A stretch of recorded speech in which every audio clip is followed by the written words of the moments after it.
네, 안녕하세요. 반갑습니다. 이제는 한 달에 이제 한 100만 명 정도가 사용하고 있는 부동산 앱 서비스 리치고를 하고 있는 김기원이라고 합니다. 집값이 고점 대비 35%나 하락했다고 하지만 여전히 집값이 비싸다고 느끼시는 분들이 많습니다. 대표님께서 보시기에 집값은 아직 비싸다고 할 수 있을까요? 집값은 지역마다 좀 다르긴 하지만요. 일단 시도 기준으로 봤을 때는 아무리 좋은 지역도 허리 정도, 서울이나 이런 데는 한 가슴 정도에 있어요. 그러니까 여전히 굉장히 비싸죠. 대표님 생각하시기에 적정 집값은 어느 정도라고 보실까요? 적정 집값을 판단하는 기준은 뭐 여러 가지가 있죠. 뭐 소득 대비한 아파트 가격도 있고, 그래서 내가 내 소득을 한 푼도 안 쓰고 집을 샀을 때 몇 년이나 걸리는지를 보여주는 데이터도 있고요. 그 다음에 내가 한 달에 지불할 수 있는, 대부분 이제 집이라는 거는 굉장히 비싸기 때문에 대출을 껴서 사고, 그래서 내가 주택 원리금을 상환을 하잖아요. 그래서 이 주택 원리금의 상환에 대한 부분이 얼마나 부담스럽지 부담스럽지 않은지로 적정 집값을 판단하는 게 맞다라고 좀 보고 있고요. 그리고 이런 적정 집값에 대한 기준을 가지고 제가 21년 10월 달에 10년에 한 번 올까 말까 한 절호의 매도 기회라고 제가 말씀드렸던 바가 있고, 그때 정말 작게는 20에서 많게는 40% 하락한다고 했는데, 그때 그렇게까지 전망한 사람은 아무도 없었는데, 그런 게 뭐냐면 적정 기준이 없는 거예요. 이게 데이터로. 이런 부분들을 이제는 다 만들어 놨기 때문에, 그래서 일단 서울을 기준으로 좀 말씀을 드리면 지금 주택 구입 부담 지수가 얼마냐면요, 330이에요. 자, 이야기는 무슨 얘기냐면 내가 서울에 평균 정도 되는 내가 아파트를 샀을 때 지금 내가 한 달에 얼마씩 주택 원리금을 상환해야 되냐? 330만 원 정도인 거예요. 부담스러워요? 부담스럽지 않아요? 부담스럽죠. 이것도 세후잖아요. 연봉을 1억을 받아도요, 세후로 600 조금 넘어요. 그럼 밥은 먹고 살아야 될 거 아니에요. 그러면은 혹시 내가 한 달에 버는 소득을 몇 퍼센트 정도 주택 원리금 상환하는데 쓰는 게 적정하다고 생각하세요? 근데 이게 여러 가지 기준들이 있지만 제가 보기에는 25에서 30% 정도, 그 정도면은 그래도 용인할 수, 그 정도면 그래도 나쁘지 않은 정도. 부담이 덜한. 근데 요게 역사적으로 봤을 때 요게 지난 20년 차트를 보면은 서울의 평균 값이 얼마냐면요, 250 정도 돼요. 그러니까 한 달에 내가 주택 원리금 상환 금액으로 250만 원 정도 내면은 그 정도면 적정했다고요. 그 정도가 평균이었어요. 근데 이게 쌀 때는 얼마나 쌌냐? 서울의 집값이 저평가됐을 때가 이제 13, 14, 15, 16 요럴 때인데, 이때는 170이 안 됐어요. 170이 안 됐습니다. 그러니까 한 달에 내가 주택 원리금 상환으로 170만 원만 내면은 서울에 집을 살 수가 있었던 거예요. 자, 그럼 부담스러워요? 부담스럽지 않아요? 넉넉하죠. 이 정도면은 괜찮죠. 네. 근데 지금은 330. 저점 대비해서는 거의 2배입니다. 2배. 그래서 저는 지금은 우리가 적정 수준으로 봤을 때 너무너무 높다. 그래서 우리가 무릎 밑에 사서 어깨 위에서 팔아라, 뭐 이런 격언이 있잖아요. 그래서 지금 봤을 때 여전히 지금 가슴 정도다. 그래서 얘가 무릎 밑으로 떨어질 때가 저는 올 거라고 좀 보고 있고요. 그래서 지금은 좀 차분하게 기다리시면은 굉장히, 이게 사이클이라는 게 있거든요, 뭐든지. 그렇기 때문에 늦어도 2, 3년 안에 기회 옵니다. 제가 다시 정말 내 집 사기에 좋은 기회가 왔습니다라고 제가 말씀드릴 때가 있을 거고, 그때 사시면 진짜 편안하실 겁니다. 많은 분들이 적정 집값을 판단할 때 거래량을 많이 보기도 하거든요. 근데 특별히 대표님께서 생각하시는 중요한 지표 같은 게 있을까요? 그러니까 집값을 이게 적정 집값이냐 아니냐를 판단하는데 거래량이 중요한 건 아니고요. 거래량은 지금 부동산 시장이 대세 상승장이냐 대세 하락장이냐를 판단할 때, 그리고 이제는 끝물의 징후가 시작이 되는지 아니면 대세 상승의 징후가 시작이 되는지를 거래량으로 알 수 있는 거예요. 그래서 이것도 제가 데이터를 가지고 좀 설명을 드릴게요. 자, 이제 거래량이 늘어난다는 얘기는 누가 많아서 거래량이 늘어나는 걸까요? 사려고 하는 사람, 팔려고 하는 사람. 사려고 하는 사람이 많아서. 그렇죠. 사려고 하는 사람이 많아야 거래량이 늘어납니다. 그렇죠? 자, 그래서 거래량이 대세 상승장의 특징을 보면 거래량이 늘어나요. 자, 요게 서울의 거래량이고, 자, 보시면 이제 2008년에 금융위기를 기점으로 고점 찍고 대세 하락장이 2013년 말 정도까지 진행이 됐어요. 그래서 이때는 보시면 거래량의 고점이 계속 낮아져요. 그리고 거래가 많지가 않습니다. 그래서 중간중간 정책이나 이런 것들로 인해서 거래량이 2만 건 이상 올라갈 때도 있었지만 상당수의 기간은 거래량이 2만 건이 안 돼요. 그래서 이때는 대세 하락장이었던 겁니다. 근데 여기 2013년 말부터 이게 바뀌었는데, 보시면 2013년 4월 달에 한 번, 그 다음에 2013년 연말에 한 번, 그러면서 거래량이 다시 툭툭 올라오는데 고점이 어떻게 돼요? 올라가죠. 그리고 결정적으로 2014년 9월 달에 3만 건이 넘고요. 2015년 3월달, 그러니까 2015년 초반부터가 수도권 부동산의 대세 상승이 이때부터가 시작이 됐는데 이때 거래량이 얼마가 터졌냐면 4만 5천 건이 터졌습니다. 자, 그리고 거래량이 이렇게 터진다는 얘기는 아까도 말씀드렸지만 사려고 하는 사람이 많아졌기 때문에 부동산 시장이 안 좋을 때 그래서 이게 대세 상승량인데 자, 지금 보세요. 얼마나 처참하냐면요. 21년 8월 달 이후로, 그쵸? 8월 달 이후로 15,000건을 거의 넘어가지를 못합니다. 이렇게 오랜 기간 부동산이, 아파트가 수도권에 거래량이 없었을 때는 한 번도 없었어요. 역사상 처음으로 이렇게 오랜 기간 거래량이 없어요. 심지어 이 거래량을 만든 건 뭐예요? 정부의 부동산 정책, 특례보금자료, 말 그대로 특례자까지 붙여서 대출 금리 낮춰줄 테니까 부동산 사라고 했음에도 불구하고 거래가 이거밖에 안 나오는 거예요. 그래서 지금은 뭐다? 엄청난 지금 거래가 절벽 상태인 시간이 엄청나게 길어지고 그 이유는 뭐예요? 사려고 하는 사람이 없기 때문에. 그래서 대세 상승장이 온다. 그걸 우리는 뭘로 알 수 있냐? 이런 거래가 터져야 됩니다. 자, 그래서 나는 확실하게 좀 상승으로 터닝을 내가 보고 사고 싶다 하시는 분들은 수도권 거래량이 3만 건 이상 터지는 걸 기다려야 됩니다. 수도권 기준으로 월간 거래량이 3만 건 이상 터져야 됩니다. 그래야 대세 상승장이 시작이 될 수 있다는 강한 신호가 되는 거죠. 보면은 작년 같은 경우는 2008년보다 거래량이 없었던 때도 있네요. 네. 그러니까 2008년에도 보세요. 금리 위기 때도 금리 위기 심각한 요 몇 달, 한 달, 두 달, 세 달, 네 달, 다섯 달, 여섯 달, 한 6개월 정도 거래량이 15,000건 미만이었지 금방 회복을 했잖아요. 금방 회복했거든요. 근데 지금 보세요. 15,000건 살짝 이걸 16,000건을 넘지를 못합니다, 지금. 그만큼 지금은 상황이 너무너무 심각하다는 거죠. 왜? 너무너무 비싸니까. 사실 코로나라는 이런 광풍이 없었으면은 전국의 부동산 아파트는 그렇게까지 올라갈 수가 없었습니다. 그리고 여전히 지금은 거품이 아주 많다. 그러면은 2024년 정도 전체적으로 봤을 때는 집값에 대해서 좀 어떻게 전망하시는 게 있으실까요? 네, 2024년은 이제 제가 항상 말씀드리는 게 상중하저다. 상반기는 정책이 만드는 이런 효과로 인해서 또 총선도 있기 때문에 여러 가지 부실이나 이런 것들을 최대한 좀 안 터뜨리고 가려고 할 겁니다. 그래서 상반기는 그나마 이제 나쁘진 않을 거예요. 하지만 본게임은 총선 끝나고 24년 하반기부터가 본게임이고 저는 본격적인 하락장은 그때 아마 나타나지 않을까 그렇게 예상을 하고 있습니다. 하반기에는 더 하락장이라고 하셨는데 왜 더 하락한다고 예상을 하시는지? 일단 너무 비싸요. 너무 비쌉니다. 그래서 이 가격을 떠받쳐 줄 수 있는 사람이 아무도 없어요. 그리고 지금 우리가 공급이 여러 가지가 있는데 경매도 공급이거든요. 근데 경매가 엄청나게 쏟아지고 있어요. 엄청나게. 지금 이 경매 건수를 잠깐 데이터를 좀 보여드리면 이게 이제 전국의 경매 건수 추이거든요. 이 부동산 수도권 시장이 불황기다 제일 불황기던 2012년 이럴 때만큼 지금 높아요. 네, 경매 건수가 굉장히 많이 증가를 하고 있는데 문제는 뭐냐면요. 경매 건수가 이거보다 더 많거든요. 근데 경매도 이걸 누군가는 작업을 해서 등록을 해야 되잖아요. 물건은 이만큼 있는데 사람이 제한이 되다 보니까 경매를 다 등록조차 못할 정도로 지금 경매 물건이 엄청 지금 법원에 쌓여 있어요. 이거를 제가 데이터로 한번 보여드릴게요. 이거 정말 아마 엄청 놀라실 텐데 자 보이시죠? 자 이거 점 하나하나가 경매예요. 점 하나하나가 경매입니다. 색상별로 유형이 달라요. 이제 녹색이 빌라 다세대, 파란색이 아파트, 그 다음에 좀 밝은 파란색이 오피스텔 뭐 이런 식으로 유형별로 지금 색상을 해서 이렇게 해놨는데 한눈에 봐도 어때요? 엄청납니다 지금. 근데 이게 다 등록도 못한 거예요 지금.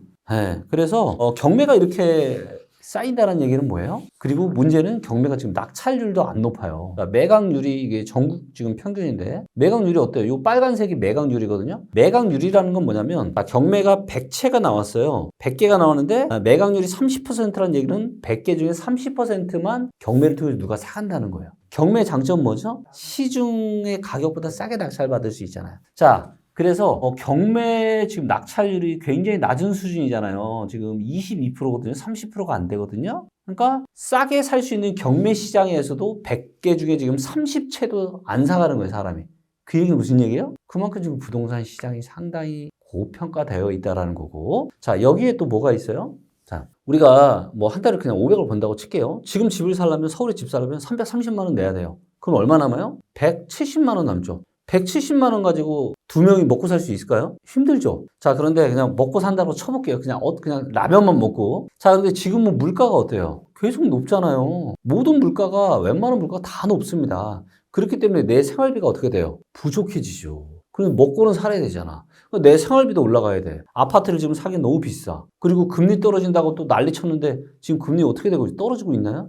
아니잖아요. 24년에 많은 분들이 금리 뭐 이제 떨어지면 부동산 올라간다 했지만 제가 무슨 얘기했죠? 생각보다 금리 떨어지는 게 쉬운 게 아니다 지금.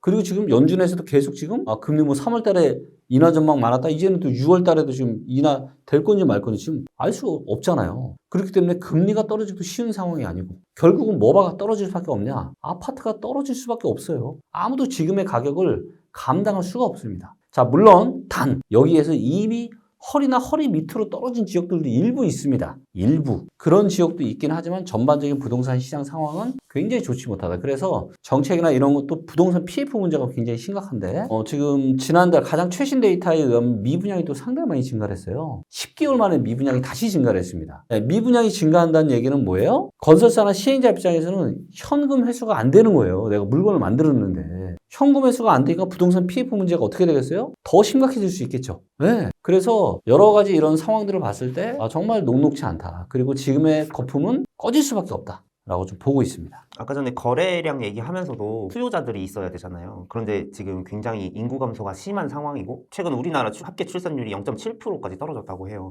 급격한 인구 감소가 예상되는 상황에서 부동산 가격 현재로서는 어떤 영향을 받을까요? 단기적으로는 그렇게 큰 영향은 없을 거라고 봅니다. 왜냐하면 인구수는 줄지만 세대수는 여전히 늘고 있어요. 세대수는. 자, 이것도 데이터를 좀 보도록 하겠고요. 자, 여기 이제 리치고 앱 화면에, PC 화면에서 이 엑스퍼트 분석을 가시면은 굉장히 많은 데이터 분석을 하실 수가 있는데요. 여기 이제 전국 분석에 보면은 인구 데이터가 있어요. 그래서 인구수와 세대수 데이터를 우리가 정확하게 보면서 이야기를 좀 나눠보도록 할게요. 자, 이제 보시면 요 막대 그래프가 이제 세대수가 얼마나 느는지를 보여주는 거예요. 근데 세대수가 는다라는 거는 그만큼 집을 필요로 하는 사람이 많다는 얘기겠죠. 그쵸? 네, 그렇게 여전히 수요가 있는 거고, 그래서 세대수는 여전히 증가를 하고 있어서 괜찮아요. 집을 필요로 하는 사람이 더 많습니다. 자, 근데 여기에 이 빨간 선이 있죠? 얘가 증감률이에요. 세대수 증감률. 근데 세대수 증감률이 이제 어떻게 됐어요? 굉장히 많이 떨어졌습니다. 이것이 의미하는 바는 뭐예요?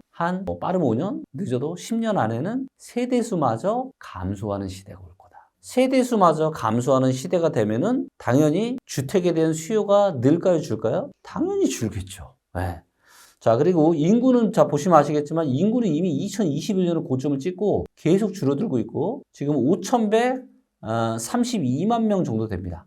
근데 이거는 언제적 수준이냐면 2014년 12월 달 수준이에요. 벌써 인구는 거의 10년 전 인구와 유사하다는 거죠. 앞으로 인구는 계속 줄어들 거고. 그래서 앞으로 5년에서 10년 사이에 세대수마저 줄어들 거기 때문에 절대적인 어떤 주택에 대한 수요가 감소가 되는 거는 그때부터다. 자, 근데 진짜 문제는 뭐냐면은 인구가 줄어들고 세대수가 줄어드는 게 아니에요.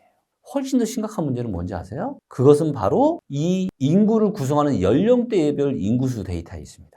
자, 보시면은 한 10년 전만 해도 누가 제일 많아요? 20세 미만이 제일 많았습니다. 그러니까 젊은 사람들이 제일 많았다는 거죠. 그 다음이 40대, 그 다음이 30대, 제일 작은 인구가 70대 이상, 60대 이상. 자, 집을 누가 살까요? 30대, 40대가 살까요? 60대, 70대가 살까요? 30, 40대가 사겠죠. 70대나 80대 분들은 어때요? 자, 그분들 중에서 평생 일해서 그 나이 됐을 때 대출 한 푼 없이 온전히 내 집이야. 그런 분들의 인생은 성공한 인생이에요? 아니에요? 그분들 정도면 성공한 인생이죠. 자, 근데 그분들이 노후가 됐습니다. 집 한 채 딱 있어요. 약간의 여유자금과. 그러면 그분들은 잠재적인 주택시장에 대한 수요자일까요? 매도자일까요? 매도자겠죠.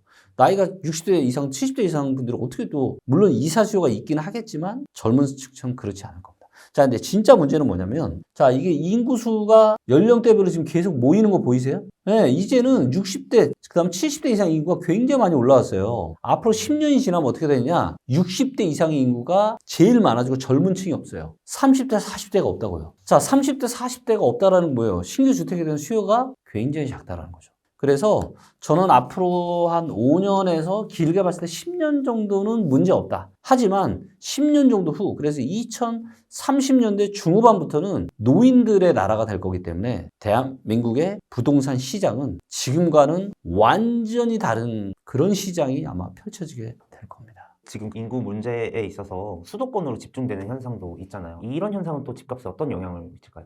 이것도 이제 많은 분들이 정말 착각하고 있는 거예요. 수도권 집중 현상. 자, 수도권 집중 현상이라는 건 뭐예요? 일자리도 수도권이 많고 인구 수도 수도권이 많이 늘어나고 근데 진짜 그런지 데이터로 보자 이거죠. 네, 여기 랭킹에 가시면 여기서 인구수 랭킹이 있습니다. 지난 1년 동안만 볼게요. 자, 지난 1년 동안 인구수가 제일 많이 증가한 데가 어디예요? 인천, 세종, 대구, 충남입니다. 자, 인구가 제일 많이 줄어드네요. 경북, 경남, 전북, 광주, 전남, 부산, 울산, 강원, 제주, 서울. 서울도 인구 줄어들고 있어요. 네. 그래서 인구가 지금 느는 데는 어때요? 인천하고 경기도도 있긴 하지만 세종, 대구, 충남 같은 지방도 인구가 느는 곳이 있습니다. 자, 그리고 저는 인구수보다 훨씬 더 중요한 걸 저는 일자리 수로 보고 있는데 자, 일자리 지난 1년 동안 일자리를 볼게요. 자, 일자리 증가의 1등이 누굽니까? 울산. 울산이에요. 2등 누구예요? 충남. 3등 대전. 4등 세종. 수도권 어디 있어요, 여기? 수도권 있나요?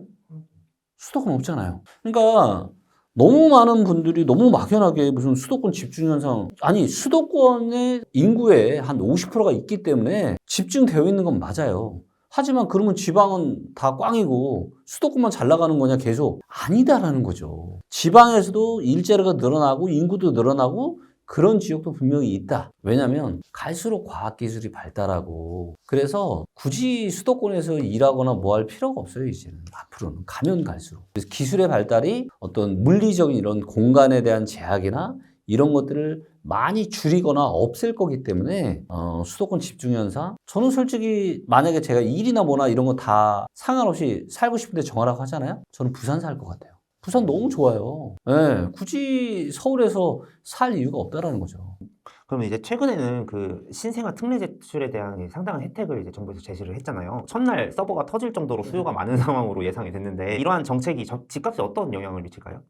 집값에 별 영향이 없다. 제가 상고하자라고 얘기하지 않고 상중하자라고 얘기했잖아요. 그리고 실제로 지금 특례 대출이 나왔는데 뚜껑을 까보니까 자, 신청은 정말로 많이 했는데 80%가 뭔지 아세요? 갈아타기예요. 대출 갈아타기. 그러니까 23년에 특례 보금자리론 이런 거는 실제 주택 구입에 활용되는 경우가 거의 대다수였는데 이번에 신생아 특례 대출은요 갈아타기가 대다수입니다. 그러면은 이자 부담이 커진 사람들이 이제 좀 다운그레이드 하려고 하는.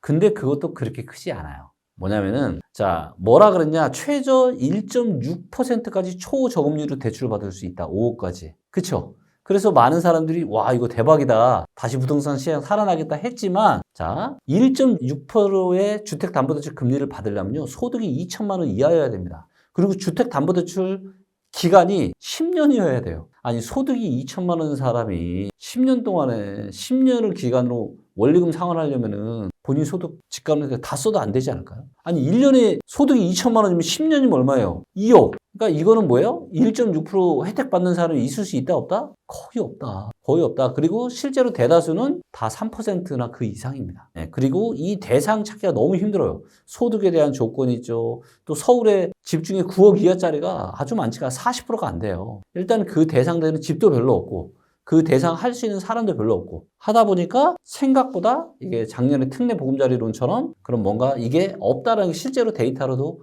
보여지고 있어요. 이게 예를 들면 작년 2월달 같은 수급이 매매 수급이 계속 좋아지는데 이번에는 매매 수급이 조금 좋아지다가 멈췄어요. 거기서 더 이상 좋아지질 않고 있습니다. 그래서 신생아 특례 때문에 집값이 다시 오른다? 이거는 한마디로 택도 없다. 그냥 뭐 소문만 무성한 거죠. 그러면 이제 대표님이 보시기에도 여러모로 현재 집값이 계속 하락할 것으로 예상하고 계시는데 만약 지금 상황에서 집값이 좀 반등을 하려면 어떤 조건이 필요할까요? 지금 상황에서 집값이 반등을 할 수가 없어요. 어떻게 지금 상황에서 반등을 합니까? 일단은 반등을 하기 위해서 가장 중요한 전제 조건은 집값이 내려가야 돼요. 싸져야 됩니다. 싸져야 돼요. 그래서 주택 구입 부담 지수가 훨씬 싸져야 돼. 시장에 많은 사람들이 참여할 수 있는 수준이 되어야 그렇죠. 그때 반등을 얘기할 수 있는. 맞아요. 근데 지금은 물가 상승 때문에 지금 생활비 한 1년, 한 2, 3년 전에 비해서 많이 오른 거 못 느끼세요? 집은 고사하더라도 저축만으로도 좀 힘든 상황. 그러니까요. 아니, 나 지금 먹고 사는 거 자체가 힘들어요. 거기서 여윳돈 뭐 몇십만 원, 돈 100만 원 저축하는 거 진짜 쉽지 않은 세상입니다. 이런 세상이 무슨 집값이 여기서 더 올라가고 뭐하고 그런 세상은요 말도 안 되는 세상입니다.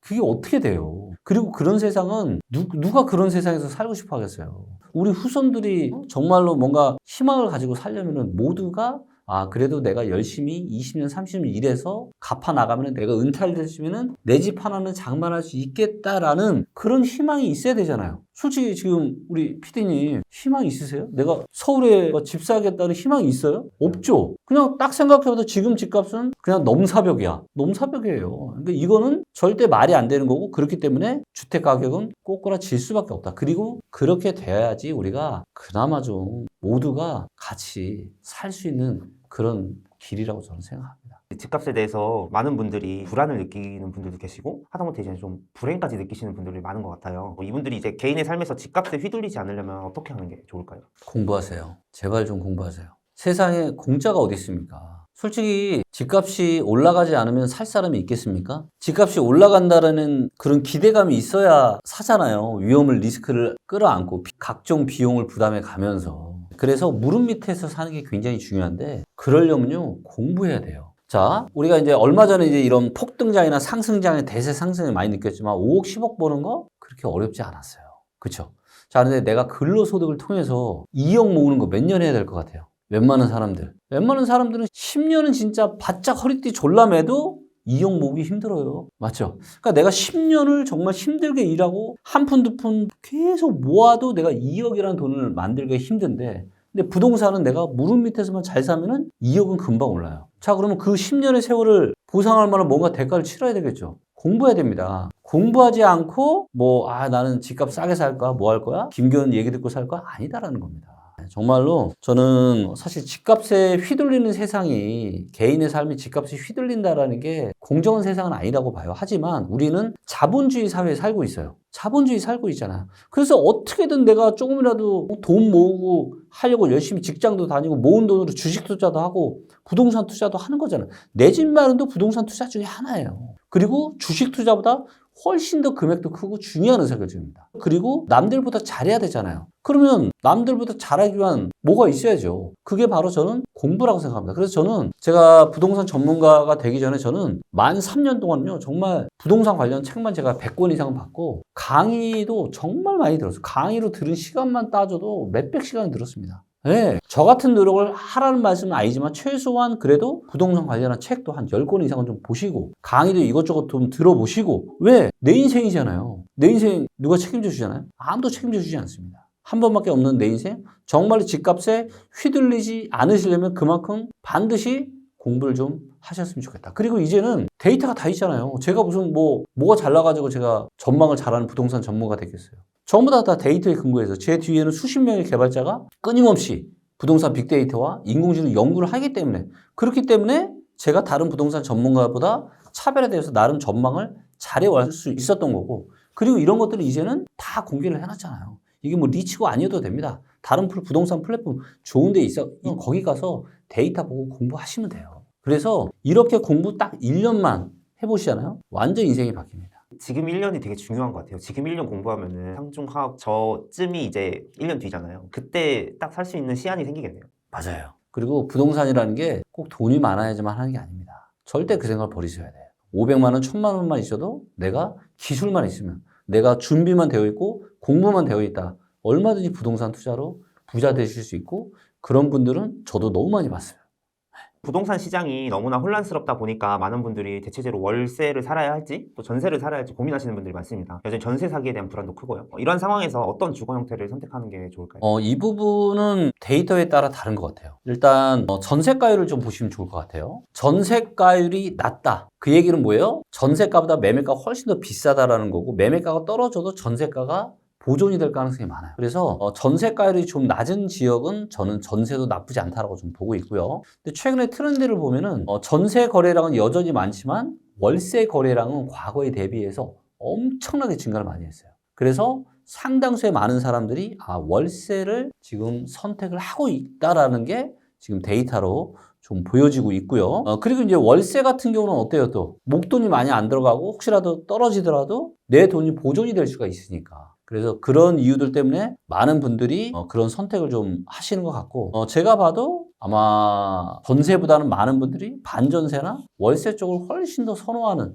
그쪽 방향으로 계속 흘러가지 않을까 그렇게 좀 보고 있어요. 하지만 입주 폭탄 때문에 또 가격이 급락한 곳들이 있거든요. 전세 가격이. 그런 데는 또 전세를 살아야죠. 이건 또 다 지역마다 너무 다릅니다. 왜냐면 지역마다 입주 물량이 이런 게 다르니까. 뭐 예를 들면 인천이나 이런 데는 전세 살아도 괜찮죠. 월세는 돈이 아깝고 전세는 위험해 보이고 그런 와중에 집값이 계속 떨어지고 있다는 얘기가 들려서 사람들이 집을 사야 되나 고민하시는 분들이 있습니다. 물론 계속 비싸다고 말씀하셨지만 내 집 마련하기에 적정한 시기는 언제일까요? 적정한 시기는 이제 지역마다 다를 텐데 올해부터 기회가 올 거예요. 올해부터. 그래서 저는 올해 가을 연말부터 일부 지역은 저는 좋은 기회가 올 거라고 좀 보고 있고요. 아마도 25년 좀 늦으면 26년 정도는 되어야 내 집 마련을 하기에 좀 좋은 시기가 오지 않을까. 그래서 현재 서울 기준으로 말씀드리면 서울은 최소한 20에서 많게는 40% 정도의 거품이 빠져야 돼요. 네. 즉, 그 정도의 가격 하락이 있지 않으면 매수 시기가 아니다라는 겁니다. 네. 그리고 그런 것들을 판단하실 때 제일 좋은 거는 주택 구매력 지수가 좋아요. 자, 예를 들어서 여기 이제 엑스퍼트 분석을 들어가시면 여기서 이제 시도 분석이나 시군구 분석을 다 할 수가 있거든요. 혹시 뭐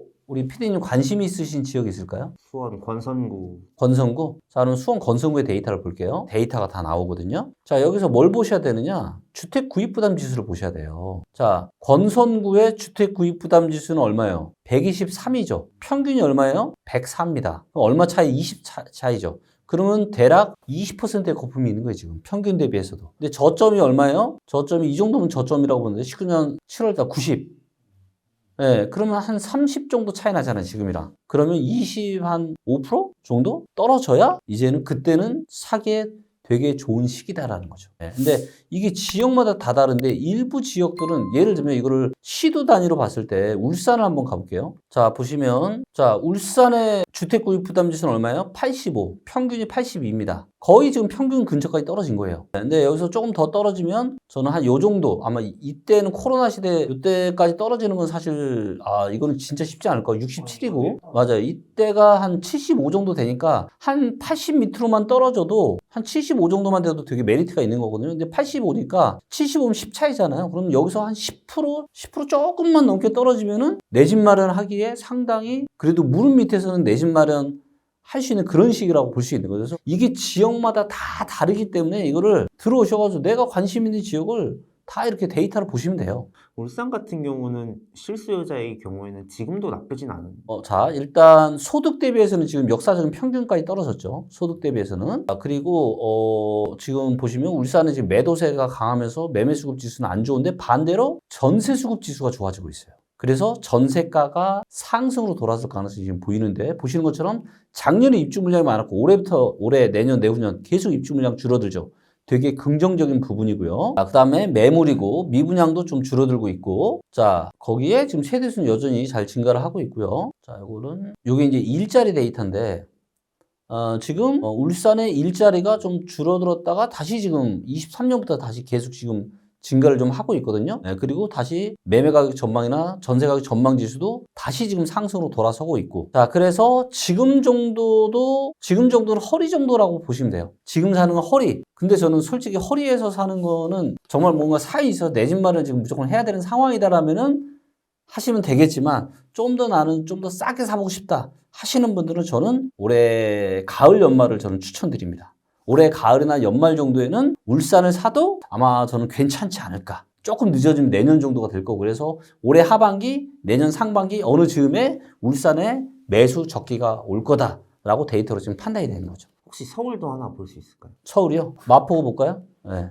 서울로 가서 마포구를 보겠습니다. 자, 서울의 마포구 같은 경우는 지금 주택구입 부담 지수가 341이에요. 역사적인 평균이 257. 저점일 때가 170 정도 됐습니다. 170. 자, 그러면 저점 대비해서 지금 몇 배예요? 2배입니다. 2배. 이렇게 놓고 따지면은 반토막이 나야 돼요. 정수리는 이제 22년 1월달, 21년 12월달 이때가 정수리였고 제가 이때 10년 한번 올까 말까 매도 기회라고 그랬죠. 21년 10월달에 이때. 이거 데이터를 다 보고 있으니까 저는. 근데 지금은 좀 많이 떨어졌지만 최근 살짝 올라서 여전히 평균 대비해서 상당히 높습니다. 그리고 소득 대비해서도 어때요? 22.7배. 한 푼도 안 쓰고 23년 모아야 돼요. 한 푼도 안 쓰고. 그러니까 35세 집 사면은 55세, 56세까지 한 푼도 안 쓰고 갚으면 내 집 되는 거야.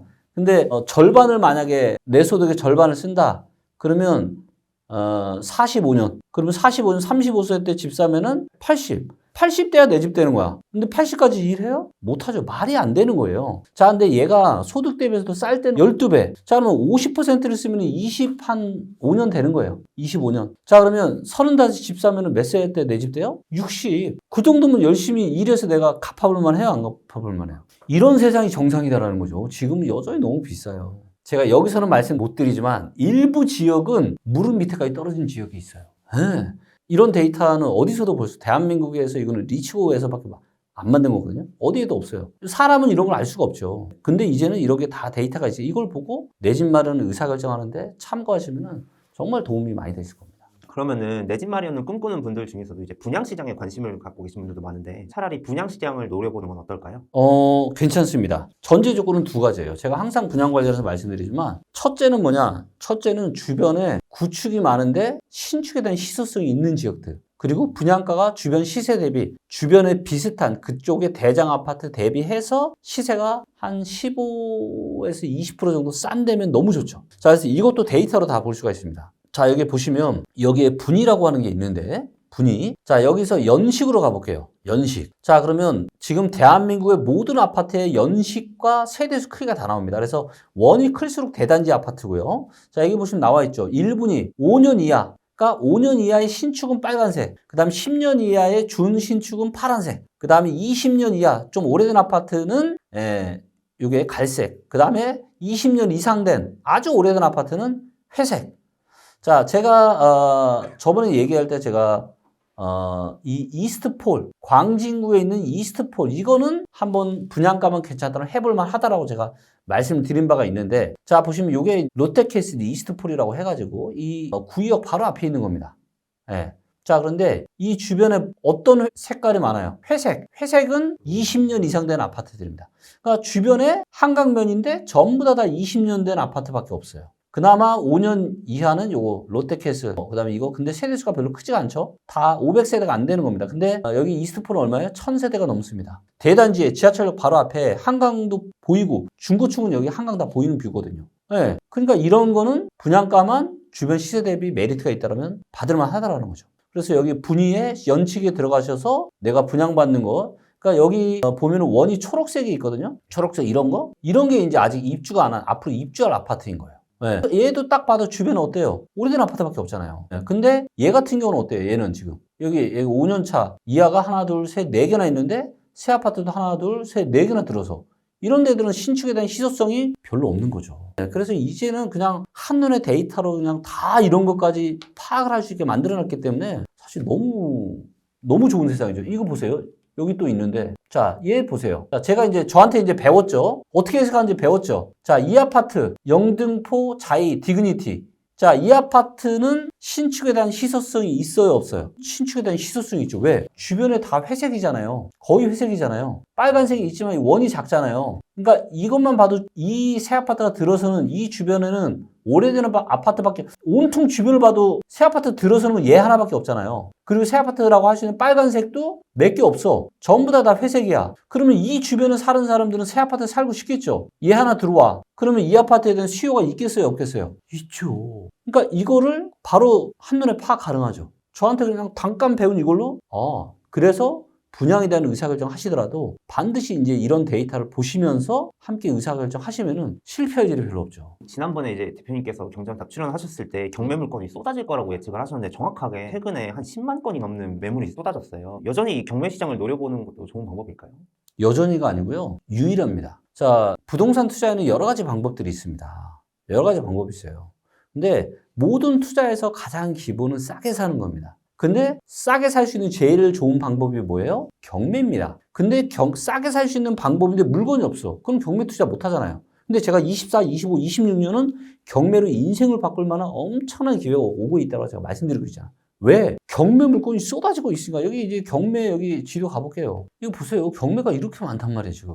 이게 점 하나하나가 경매인데, 경매 건수에 지금 이게 다 지금, 엄청나잖아요, 지금. 네. 이 안에 지금 엄청난 보물이 지금 숨어 있다는 거죠. 근데 아직 멀었습니다. 지금 경매가 실제로는 훨씬 더 철회되는 경매 건수가 많은데, 이게 철회할 인력이 없어가지고 지금 이 정도밖에 안 나오는 거예요. 훨씬 더 많이 나올 겁니다. 지금 경매가도 대중들이 비싸다고 생각하는 수준입니다. 그렇죠. 그래서 낙찰률이 높지가 않은 거예요. 낙찰률이 역사적으로 봤을 때 아주 낮은 수준입니다. 왜? 그만큼 경매로 나온 물건도 비싸니까 낙찰을 잘 안 받아가는 겁니다. 그래서 경매로 정말 엄청난 기회가 오고 있으니까 맨날 말로만 하지 마시고 불평만 하지 마시고 진짜 여러분들 돈 벌고 싶고 인생 바꾸고 싶으세요? 공부해야 되고 준비해야 됩니다. 그럼 막상 기회가 왔을 때 이 기회를 잡을 수 있는 사람은 진짜 별로 없어요. 근데 그 기회를 잡을 내가 준비되어 있어야 되고 저녁에 야식 먹고 술 먹고 놀고 TV 보고 넷플릭스 보고 이 시간에 제발 좀 부동산 책이라도 좀 하나 좀 보시고 또 경제 원탑에 좋은 또 유튜브 영상도 좀 보시고 그렇게 좀 하셔야 됩니다. 그래야 기회를 내 거로 잡을 수 있어요. 최근에 아파트 매매가 대비 전세가율이 슬금슬금 올라오고 있다고 합니다. 아파트 매매 가격이 떨어진 탓이라고 하는데요. 이때 갭 투자를 노려보는 것도 방법일까요? 그러니까 이게 어설픈 전문가나 어설픈 기자가 이런 글을 쓰는 것 같아요. 그러니까 이런 기사가 나와요. 전세가율이 최근 10개월 만에 최고다. 언뜻 들어봤을 땐 뭐예요? 되게 좋아 보이죠? 이걸 제가 팩트 체크를 해드릴게요. 자, 이게 이제 전세가율 데이터예요. 최근만 볼게요. 최근 한 1년만 볼게요. 이게 여러분들이 데이터의 함정인데 이런 게. 자, 이렇게 보니까 어때요? 전세가율이 최근에. 올랐죠? 올랐죠? 그러니까 뭐 한 10개월 전보다 지금 전세가율이 많이 올랐다 이런 얘기를 하는데 역사적으로 보면은 전세가율이 어때요? 이게 높은 건가요? 전세가율이 언제 높아요? 2015년, 16년, 17년 이때가 높아요. 그리고 이때는 실제로 5천만 원도 안 되는 돈으로 서울의 아파트를 살 수가 있었습니다. 그런 아파트들이 꽤 있었어요. 왜? 전세가율이 70%가 넘으니까. 근데 지금 서울의 전세가율이 얼마예요? 52%. 갭 투자? 못해요. 자, 갭 투자는 어디가 가능해요? 경북, 충북, 전북, 전남, 충남, 강원, 경남 이렇게 전세가율이 75% 이상 되는 지역은 일부 지역은 갭 투자가 가능합니다. 근데 전세가를 보고 갭만 작다라고 투자했다가는 큰일 날 수가 있어요. 그래서 일단 지금은 갭 투자를 하기에는 그렇게 좋은 시기는 아니다. 갭 투자 할 만큼 좋아지려면 한참 기다려. 특히 서울은요. 한참 기다려야 됩니다. 몇 년을 기다려야 될지 몰라요. 당장 부동산 관련 뉴스만 봐도 막 어디가 오른다, 어디는 내린다 이런 너무 많은 이야기로 사람들이 혼란스러워 하시는 것 같아요. 월세, 전세, 매매, 경매, 영끌 등 다양한 입장에 계신 분들이 있는데 이분들은 어떤 마음가짐으로 이 시장 속에서 살아남을 수 있을까요? 글쎄요. 참 제가 너무 마음이 아픈 게 2020년, 21년 그 코로나 버블 때 금리가 싸니까 그리고 그 당시만 해도 부동산이 계속 올라가다 보니까 영끌해가지고 아파트뿐만 아니라 지식산업센터 사고 생활 숙박시설 사고 상가 분양 받고 이래서 인생이 완전 지금 박살이 나고 있는 사람이 너무 많아요. 왜? 나는 그냥 피만 받고 계약금 10% 넣고 오는 피만 받고 그냥 바로 치고 빠지려고 했는데 그리고 그 전까지는 그게 잘 됐으니까. 근데 시장 상황이 바뀌면서 중도금 내야죠. 잔금 내야죠. 돈이 없어. 인생이 송두리째 날아가는 겁니다. 신용불량자 되고. 이런 사람들이 너무 많아요. 진짜 여러분들 부동산 전문가들 저 김기훈도 믿지 마세요. 저도 저를 안 믿습니다. 그래서 제가 뭘 만든 거예요? 그래서 저는 데이터를 만든 거예요. 왜? 내가 아무리 수없이 많은 부동산 전문가들 강의 듣고 다 들어보고 그들의 실체를 봤지만 물론 정말로 실력 훌륭하시고 좋은 분들 너무 많아요. 하지만 그들은 타이밍의 전문가가 아니에요. 언제 사고 언제 팔아야 될지를 아는 분들은 아니라고요. 그냥 해당 경매의 전문가, 지역 분석의 전문가, 재개발 재건축 전문가, 해당 분야의 전문가지 타이밍의 전문가는 아니더라고요. 그래서 그런 것들을 알 수 있는 다양한 데이터들을 가지고 저는 만든 거고 그래서 다짐을 하셔야 될 것 같아요. 정말로 생각보다 많은 분들이 엄청난 고통에 휩싸여 있어요. 내가 지금 돈이 어디 있어요? 5억짜리만 해도 계약금 5천만 원 내고 했는데 나머지 돈을 어떻게 내냐고 내가. 대출도 한두 푼 해야지. 근데 막상 지산이나 생활수법 임대도 안 나가. 미쳐버리는 거예요 진짜. 돌아버리는 겁니다. 소송 걸고 뭐하고 지금 공동투자에서 잘못돼서 뭐하고 진짜 난리도 아니에요. 그러니까 부동산 투자가 너무나도 좋지만 잘못된 부동산 투자는요. 주식은 그냥 내가 투자한 것만 날려먹잖아요. 부동산 투자 잘못하잖아요. 그냥 인생이 송두리째 날아갑니다. 그렇기 때문에 그 누구도 믿지 마세요. 그 누구도 믿지 마시고 공부하시고 현상을 보여주는 데이터 공부하시고 그리고 절대 야 누가 돈 벌었다더라 이걸로 이런 얘기 듣고 제발 좀 하지 마세요. 그런 거 치고 결과가 좋은 투자는 하나도 없습니다. 하나도 없어요. 지산으로 돈 벌었어? 아파트 갭투자에서 돈 벌었어? 그래서 그 얘기 듣고 뒤늦게 뛰어드신 분들이 전부 다 어떻게 됐어요? 인생이 완전 다 박살이 났단 말이에요. 그렇기 때문에 절대로 여러분들 철저히 그런 것들 공부하시고 잘 준비하셔서 그리고 제가 말씀드리잖아요. 제가 2020년 초 이후로는 한 번도 어디 사라 이제 기회 준비하자 이런 얘기를 제가 해본 적이 없어요. 저도 너무나도 하고 싶은데 부동산 시장이 좀 살아나야 그래야 리츠코도 많이 쓰고 할 거 아니에요. 안 그러겠어요? 솔직히 제 입장에서는. 근데 아닌 걸 기다라고 할 수는 없잖아요. 그래서 근데 제가 최근에 무슨 얘기하고 있어요? 24년, 25년, 26년 인생을 바꿀 만한 엄청난 기회가 올 거니까 준비해야 된다. 공부해야 된다. 이런 얘기를 제가 하고 있는 거잖아요. 그렇기 때문에 여러분들 과거는 과거예요. 아무리 내가 힘들고 어려운 고통이 있더라도 이거 다시 극복할 수 있습니다. 그리고 그 극복할 수 있을 만한 좋은 기회가 다가오고 있습니다. 그리고 그걸 잡으려면 공부해야 되고 준비되어 있어야 되고 그렇기 때문에 정말로 처절하게 고3의 심정으로 돌아가서 잠도 안 자고 공부하잖아요. 그렇게 해서 정말 좋은 기회 꼭 잡으시는 여러분 되시기를 진심으로 응원합니다. 우리나라 가계부채가 1,862조 원을 넘었다고 합니다. GDP 대비 가계부채 비율이 108%나 된다고 하는데 빚을 진 분들이라면 이자 부담의 고통을 많이 호소하고 계실 텐데요. 대표님 보시기에 이 상황이 얼마나 심각하다고 생각하시나요?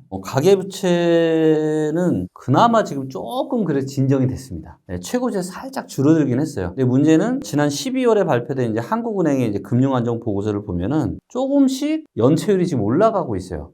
근데 문제는 한국은행 자료를 보면 개인보다는 지금 기업이 문제입니다. 기업의 부채 비율은 계속 올라가고 있고 이자 보상 배율이 1도 안 되는 기업은 더 많아지고 있고 즉 돈 벌어서 은행 이자조차 못 낼 정도의 그런 한계 기업이 더 많아지고 있다는 얘기고 그런 이유들 때문에 기업들의 연체율이 굉장히 많이 올라가고 있어요. 그래서 지금은 가계나 기업의 부채를 합했을 때 역사상 가장 많은 수준입니다. 근데 금리가 굉장히 낮은 수준에 꽤 올라왔기 때문에 이게 굉장히 위험하다는 거죠. 그래서 지금 현재 상황에 이자 부담이 계속 대련하는 자칫 지금 상당한 뭔가 부채 폭탄이 터질 수도 있는 그런 가능성이 그 어느 때보다 높다라고 저는 보고 있어요. 그렇기 때문에 뭐예요? 더 이상 사람들이 연끌할 수 있는 여력이 있다 없다? 여력이 없어요. 대출을 더 이상 할 수 있는 여력 자체가 없습니다. 그렇기 때문에 자산 시장이 어떻게 되겠어요? 부동산 시장이 위축이 될 수밖에 없죠. 이런 높은 가계부채는 생계형 부채뿐만 아니라 연끌하셨던 분들이나 갭 투자하셨던 분들의 투자 수단으로 인한 것도 되게 한몫할 텐데 앞으로도 부동산 투자 시장으로 볼 수 있을까요? 아, 그럼요. 역사는 돌고 돕니다. 역사는 돌고 돌아요. 그래서 시장이 좋아지기도 하지만 나빠지기도 하고 그러면서 이제 나빠진다는 얘기는 저평가된다는 얘기거든요. 그리고 정부가 가만히 있지 않을 거예요. 그러니까 만약에 부동산 시장이 하락이 지금보다 훨씬 더 심해진다. 그러면은 상당히 강력한 부양 정책을 펼칠 겁니다. 왜냐하면 정부도 세금을 걷어들여야 되잖아요.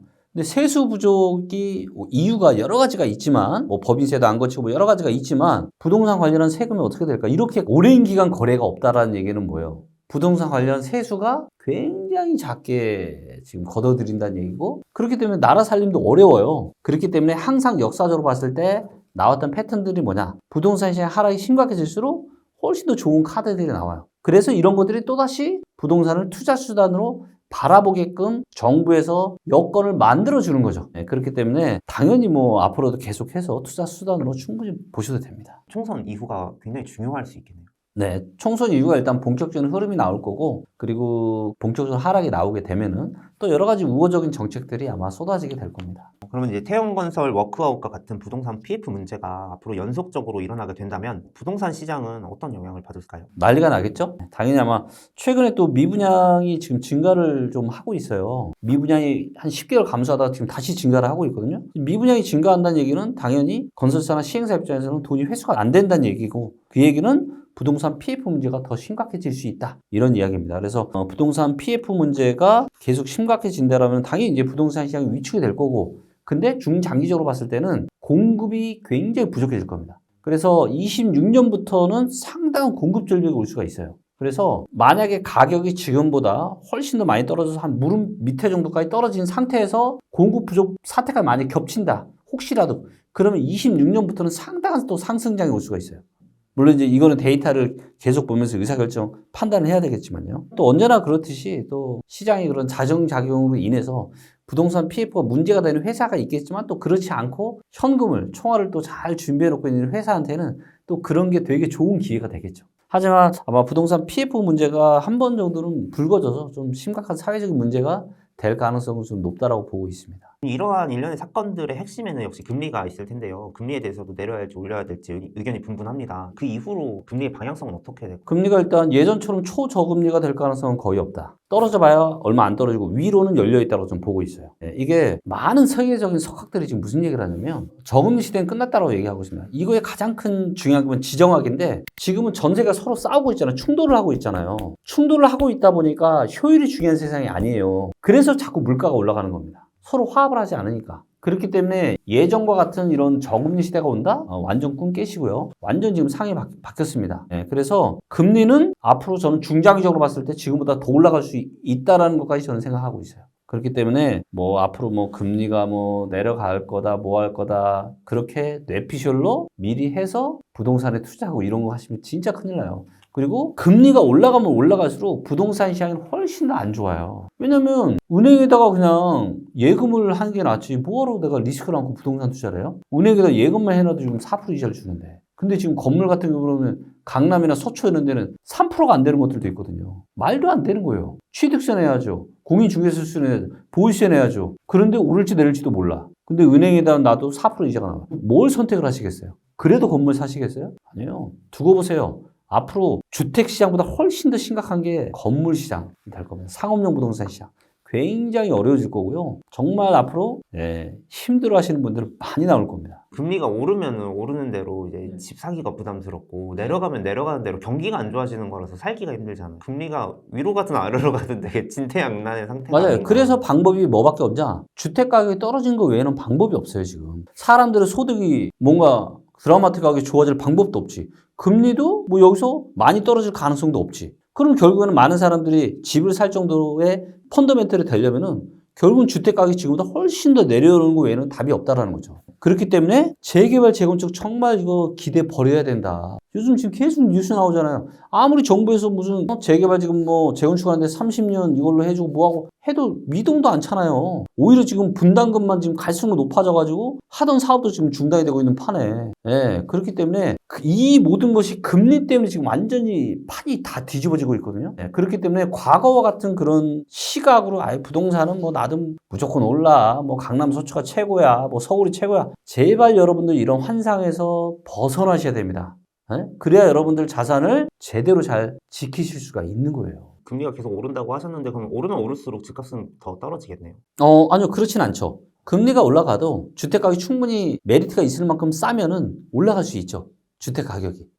자, 예를 들면 이것도 주택담보대출 금리를 가지고 제가 보여드릴게요. 자, 이게 이제 전국 분석에 보시면은 여기 이제 주택담보대출 금리가 있거든요. 여기 보이시죠? 자, 이때도 이제 금리가 이렇게 올랐죠. 2005년부터 금리가 올랐죠. 주택담보대출 금리가. 근데 부동산 가격이 어떻게 됐어요? 수도권이 올랐어요, 이때. 금리가 올라도 2008년 10월 달이 최고였습니다. 거의 8%였어요. 8%. 그리고 주택담보대출 금리가 2년까지 3.77% 반토막이 났어요. 주택담보대출 금리가 반토막이 넘게 떨어졌음에도 불구하고 수도권 부동산 시장이 이때 어떻게 됐어요? 계속 떨어졌잖아요. 반대로 주택담보대출 금리가 올라도 아파트 가격이 올라갈 수 있습니다. 그래서 금리가 절대적인 게 아니에요. 근데 이런 얘기 하시는 분들, 미국 이제 금리 인상 끝났고 금리 내려갈 일밖에 없다. 금리 내려가면 부동산 올라갈 거다. 언뜻 들어보면 맞는 얘기지만 이건 그냥 아무것도 아닌 거예요. 그냥 언뜻 그런 듯한 말로 하는 거지 실제 데이터를 보면은 금리가 반토막이 나도 그래도 부동산 시장은 내려갔었다라고 이야기하고 있는 거죠. 그러면은 역사적으로 금리가 올라도 집값이 내려갔던 사건은 없었던 건가요? 일단 이때 보시면 이때도 금리가 올랐지만 이때는 아파트 가격이 올랐죠. 그죠? 이때는 20년, 21년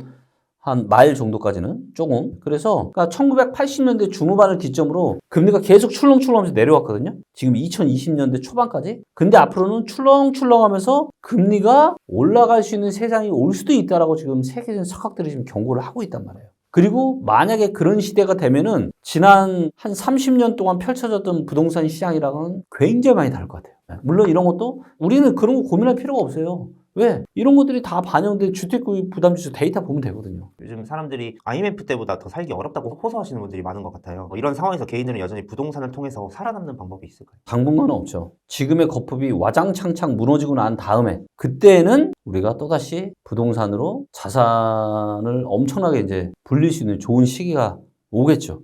하지만 지금은 얘기하신 것처럼 정말로 IMF 때보다 더 어려운 것 같아요. 가계부채나 기업부채도 IMF 때도 훨씬 더 많고 지금 혹시 저녁에 돌아다녀 보시면 정말 사람이 없지 않아요? 정말 놀라울 정도로 사람이 없어요. 거리에. 예전처럼 뭐 금요일 토요일이라고 막 마시고 뭐 놀고 이런 분위기가 아니에요 지금. 그만큼 지금 상황이 매우 어렵다라는 겁니다. 네, 그렇기 때문에 지금은 정말로 여러분들 허리띠 졸라매고 무조건 지금 소비 줄이고 소비 줄이셔야 돼요. 어떻게든 하루 두 끼만 드세요. 하루 두 끼만 먹어도 건강에 오히려 더 좋습니다. 하루 두 끼만 드시고 공부하시고 한 푼도 계속 모아가시고 그리고 결정적인 시기가 왔을 때 그때 부동산 투자로 인생을 바꾸세요. 중장기적인 이런 한국에서 거의 마지막 남은 저는 부동산 투자 기회라고 생각하고 있습니다, 이번에. 마지막으로 우리 시청자분들에게 해주고 싶은 이야기가 있을까요? 사실 부동산에 대한 의사결정은 인생에서 가장 중요한 의사결정이에요. 직장에 대한 의사결정보다 더 중요한 것 같아요, 저는. 그렇잖아요. 이미 내 스펙은 다 정해져 있고 내가 이 직장을 다니나 저 직장 다니냐 이걸로 뭐 엄청난 차이가 있어요? 기껏하면 연봉 차이 나봐야 몇백이나 1,000, 2,000이에요. 그리고 이것도 뭐 세금 떼고 뭐 내가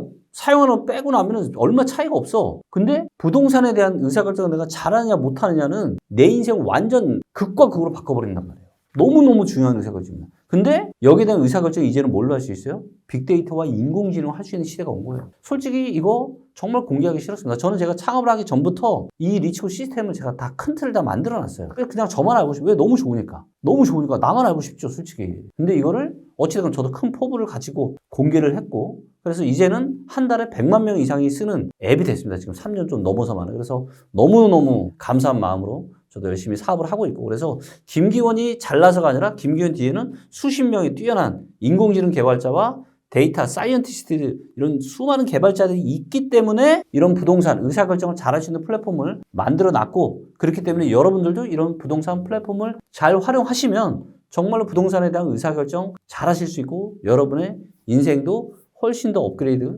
시키실 수 있을 거라 생각합니다.